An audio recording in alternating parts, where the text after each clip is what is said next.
C'est un quartier résidentiel à quelques kilomètres seulement des usines de Bradford. Des maisons en pierre ocre au milieu des collines et des prairies. Ici, un électeur sur 4 a voté pour UKIP l'an dernier, un record.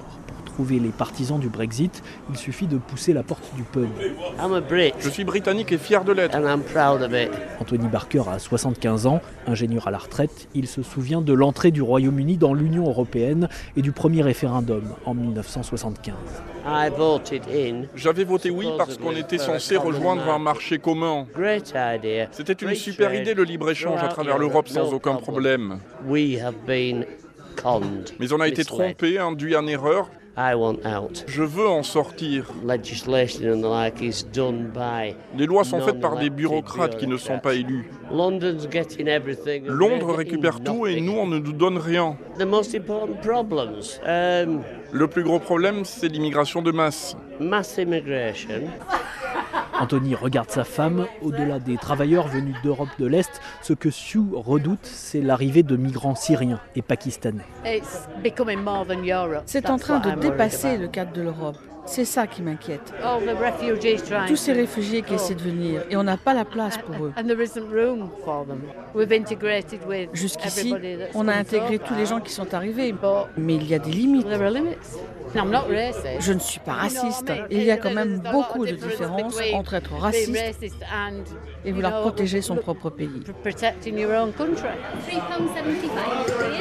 Hi, my name's Eamon. I'm from Bradford, West Yorkshire. À la même table, Eamon prend la parole pour tenter de raisonner ses amis. C'est un entrepreneur, l'un des seuls ici à vouloir rester dans l'Europe. Le discours de l'extrême droite, la dernière affiche de campagne de UKIP le met en colère. On y voit une colonne de réfugiés avec le slogan Breaking Point, le point de rupture.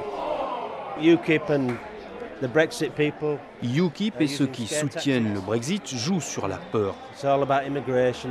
Ça tourne toujours autour de l'immigration. Immigration's not always a bad thing, is it? Mais c'est pas toujours négatif, l'immigration.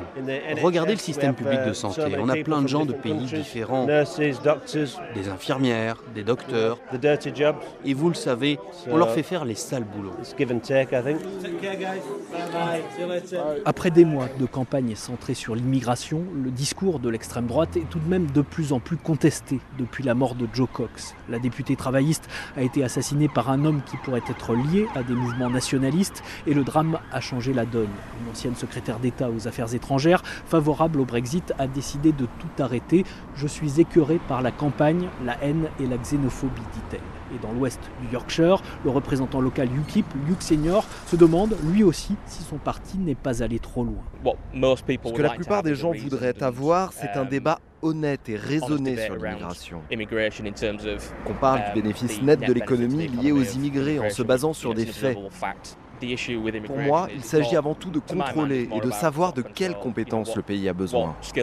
Par exemple, dans le domaine de la construction ou dans le système de santé.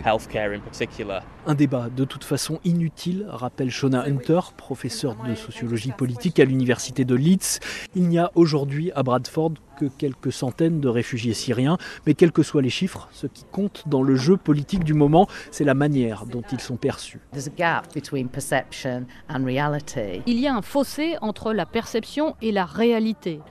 La manière dont on perçoit les choses aussi est de plus en plus liée à l'islamophobie et à cette question qui est le bon et qui est le mauvais migrant. On regarde celui qui n'est pas blanc, celui dont on imagine que le comportement pose problème. Et l'universitaire conclut, il s'agit avant tout de l'image que les Britanniques ont d'eux-mêmes, la perte de repères, la nostalgie d'un empire et d'une époque où la Grande-Bretagne contrôlait en partie le monde.